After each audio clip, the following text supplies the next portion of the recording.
अस्सलाम वालेकुम नाज़रीन, मैं हूं शहजाद दुरानी और आप देख रहे हैं डेली मैदान। सिंध और पंजाब की निस्बत खैबर पख्तूनख्वा में ख़वातीन के लिए रोज़गार के मौक़े न होने के बराबर हैं।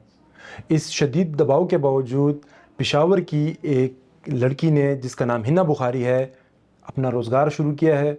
वो एक कारोबार चला रही हैं और ना सिर्फ अपना कारोबार चला रही हैं बल्कि कुछ ख़वातीन को ट्रेनिंग भी दे रही हैं। ये काम इन्होंने कब शुरू किया, ये आइडिया इनके ज़हन में कब कैसे आया, ये तमाम बातें इनसे करते हैं। जी हिना, बहुत शुक्रिया आपका टाइम देने का। अस्सलाम वालेकुम जी। ये आपने काम शुरू किया है, इसको कितना अरसा हो गया है?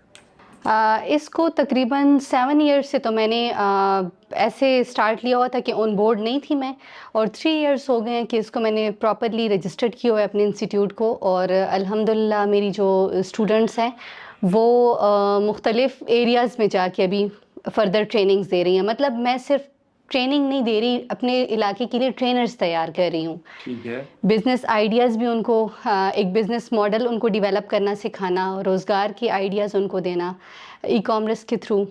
तो अल्हम्दुलिल्लाह जितनी स्टूडेंट्स ने स्किल सीखी है तो वो अपने अपने इलाके में जाके मज़ीद वो दिए से दिया जलाने का अमल जारी हो गया है। ये ख्याल आपके ज़हन में कैसे आया कि आपको अमली ज़िंदगी में कदम रखना चाहिए? देखिए, एक्सपीरियंस करने से ही इंसान को आइडियाज़ मिलते हैं। जब मुझे ख़ुद ये हर्डल्स फेस करनी पड़ी और मेरी एक्सेस नहीं थी इंस्टीट्यूट्स तक, तो अल्हम्दुलिल्लाह चले मेरे साथ फैमिली ने वो किया। मेरी मदर ने मुझे बहुत सपोर्ट की, मेरी सिस्टर्स ने मुझे पुश किया कि भाई तुम आगे बढ़ो, हम तुम्हारे साथ हैं। तो मैंने जितने भी इम्तिहानात थे, जितनी स्ट्रगल करके मैं एक इंस्टीट्यूट तक जाती थी, फिर मैं ये डिस्कस करती थी अपनी फ़ीमेल्स के साथ, तो अपने इलाके की, रूरल एरिया की, तो वो बड़ी ख्वाहिश का इज़हार करती थी कि भाई तुम हमारे लिए कुछ कर सकती हो, तुम ही ने, तुम्हारे हाथ में दिया है, इस दिए को तुम आगे लेकर चलो, ठीक है, रास्ते हमारे लिए, राहें हमवार करो। तो बस वही एक मोटिवेशन मुझे मिली वहीं से।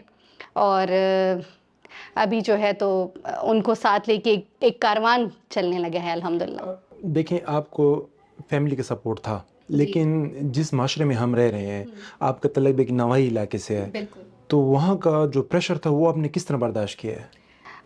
प्रेशर होता है हर जगह पे, लेकिन आपका विजन जब क्लियर होता है और आपका टारगेट एक अच्छा, एक पॉजिटिव इम्पैक्ट लेकर आना है, तो आई थिंक कि कहीं भी इंसान अपना लोहा मनवा सकता है। तो मेरे ख़्याल से तो आपका आइडिया इतना स्ट्रॉन्ग हो और आप इतने मुस्तकिल मिजाजी के साथ और इतना स्ट्रांगली आगे बढ़े ना, तो फैमिली भी आपके साथ होती है। आपका तल्लुक सादात घराने से है, एग्जैक्टली। तो सादात घराने की जो ख़वातीन होती हैं उनसे लोगों को ज़्यादा तवक्कुआत, जो इलाके के, जो इलाका मशरान होते हैं, माहिदीन होते हैं, तो उन्होंने किस तरह इस चीज़ को एक्सेप्ट किया है कि आप घर से बाहर आई हैं, फिर आपने अपना बिज़नेस शुरू किया है, तो उन्होंने लाज़मी कुछ ना कुछ रुकावटें तो खड़ी की होंगी? सर, आपके सवाल में ही आपका जवाब है, और वो जवाब क्या है कि एक रोल मॉडल जो कि सादात घराने की बच्चियों को देखते हैं कि भाई बापर्दा हैं, अल्हम्दुलिल्लाह हिजाब के अंदर रहते हुए भी हम काम कर सकते हैं, ठीक है, हम सोशलाइज हो सकते हैं।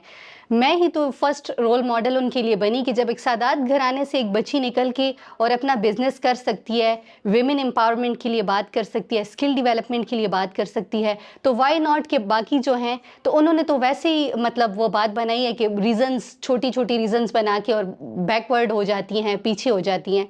तो उनके लिए आई थिंक कि मैं मशाले राह बनी और उनको साथ लेकर चली। मेरा सवाल अभी भी अपनी जगह पे है। उन लोगों ने, जब उन्होंने देखा कि आप बाहर आ गई हैं, आप काम करें, तो उनके घर की बच्चियाँ भी कहेंगी कि हमें भी इजाज़त दी जाए। हाँ जी। तो उस बात से बचने के लिए उन्होंने आपको कोई रुकावटें डाली, आपके उसमें आपके वालिदैन से रब्ता किया हो कि भाई ये क्या कर रहे हैं आप, ये हमारा ऐसा माशरा, पुख्तून माशरा है और हमारा जो ये एक दही माहौल है, तो इसमें ये चीज़ें मुनासिब नहीं है, तो उसको किस तरह से आपने वो किया है, संभाला है इस उसको? मामले में मैं अपनी अल्लाह ताला की बहुत शुक्रगुज़ार हूँ, अल्हम्दुलिल्लाह कि ऐसा कुछ भी नहीं मुझे फेस करना पड़ा। हाँ, लोगों ने इस चीज़ को देख के अप्रिशिएट किया कि भाई अगर हिना जो है वो हमारी बच्चियों के साथ है, तो हमारी बच्चियाँ भी हाजिर हैं और वो सीखें, वो आएँ, आगे बढ़ें। तो ये मेरे लिए एक प्लस पॉइंट था, मुझे ऐसा कोई डिस्करेज नहीं किया गया। चलें, अच्छा ये बताएं, जो आपके पास ख़वातीन आती हैं, बच्चियाँ आती हैं, आप उनको क्या क्या सिखा रही हैं? उनको मैं फ़ैशन डिज़ाइनिंग में हमारे पास बहुत सारी चीज़ें आती हैं, टाई एंड डाई है, स्क्रीन प्रिंटिंग है, ब्लॉक प्रिंटिंग है, फैब्रिक पेंट है, मतलब जितने भी जदीद तकाज़े हैं ना, उनको पूरा करते हुए हम कंप्लीटली उनको मॉडर्न ड्रेसेस की ट्रेनिंग देते हैं। تاکہ وہ کل کو اگر اپنا برانڈ لانچ کرتی ہیں یا وہ کسی بوتیک کے ساتھ کسی برانڈ کے ساتھ کام کرتی ہیں تو ان کو کہیں کوئی رکاوٹ آڑے نہ آئے۔ آپ نے جیسا کہ کہا کہ آپ نے اب ٹرینر بنائی ہیں، جی، تو وہ کتنی ہیں اور کن کن علاقوں میں کام کر رہی ہیں؟ وہ میری جو فوکس ہے نا تو وہ اس طرح ہے کہ مختلف جب گاؤں سے آتی ہیں اٹھ کے تو وہاں سے میں دیکھتی ہوں، چیک کرتی ہوں کہ جو کمپیٹنٹ ہے تو اسی پہ میرا زیادہ وہ ہوتا ہے کہ چلو یہ ایک ٹرینر تو میری اس علاقے کے لیے آ گئی ہے نا، وہ ادھر کرے گی، اپنا کام کرے گی۔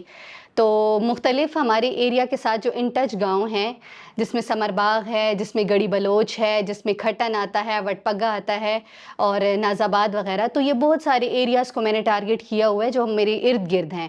ہم سنٹر میں ہیں تو وہاں پہ ہمارا جو ہے تو الحمدللہ۔ آپ کا آپ کے اطراف میں جو ہیں تو وہاں پہ دیہی علاقہ جاتے ہیں، جی جی ادھر تعلیم کی کمی ہے، خواندگی ذرا کم ہے، تو ایک جو خواندہ لڑکی آتی ہے تعلیم یافتہ آپ کے پاس آتی ہے اور ایک جو ناخواندہ آتی ہے آپ کے پاس، تو ان دونوں میں کیا مشکل آپ کو درپیش آتی ہے؟ چلے خواندہ تو پھر بھی سمجھ لیتے، جو ناخواندہ ہے اس کو آپ اپنا پیغام اپنا میسج کس طریقے سے پہنچاتی ہیں؟ بالکل، آپ نے بہت اچھا سوال پوچھا ہے۔ ایسا ہی ہے، میرے پاس وہ بچیاں بھی آتی ہیں جن کی مائیں جا کے گھروں میں کام کرتی ہیں، تو وہ ان کی تعلیم کیسے افورڈ کریں گی؟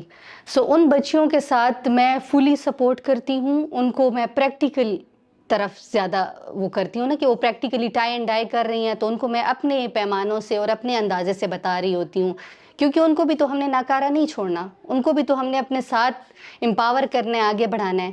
اور جو پڑھی لکھی ہیں تو ان کو بھی میں ٹیم ورک میں ایک گروپ کی شکل میں بنا دیتی ہوں کہ اس میں کچھ ان پڑھ ہیں اور کچھ پڑھی لکھی ہیں، تو وہ مل کے ہم آگے بڑھ رہے ہیں۔ آپ جو ہمارے یہ ویڈیوز دیکھیں گے خاص طور پہ ان افراد کو جو نواحی علاقہ جات میں رہتے ہیں اور جن کی بیٹیوں نے تعلیم سے وہ محروم رہی ہیں، تعلیم کسی بھی وجہ سے وہ نہیں حاصل کر سکیں، تو ان کو آپ کیا پیغام دینا چاہیں گی، ان والدین کو، ان لڑکیوں کو، ان خواتین کو؟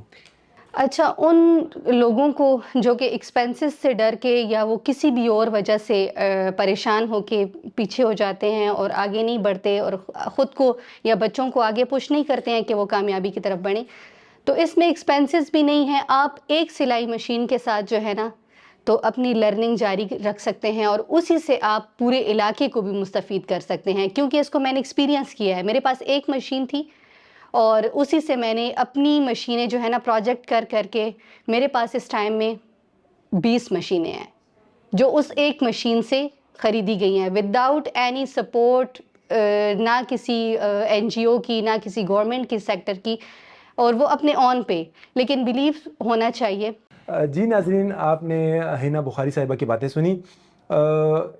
ان کا یہ کہنا ہے کہ معاشرتی دباؤ میں آ کر انسان کچھ بھی کرنے کے قابل نہیں رہتا، اس دباؤ کو آپ نے برداشت کرنا ہے، اپنی بچیوں کو، اپنی بہنوں کو، اپنی بیٹیوں کو آپ نے آگے بڑھنے کے مواقع فراہم کرنے ہیں، تب ہی یہ معاشرہ ترقی کر سکتا ہے۔ کیمرہ مین اسد علی کے ہمراہ شہزاد درانی، ڈیلی میدان، پشاور۔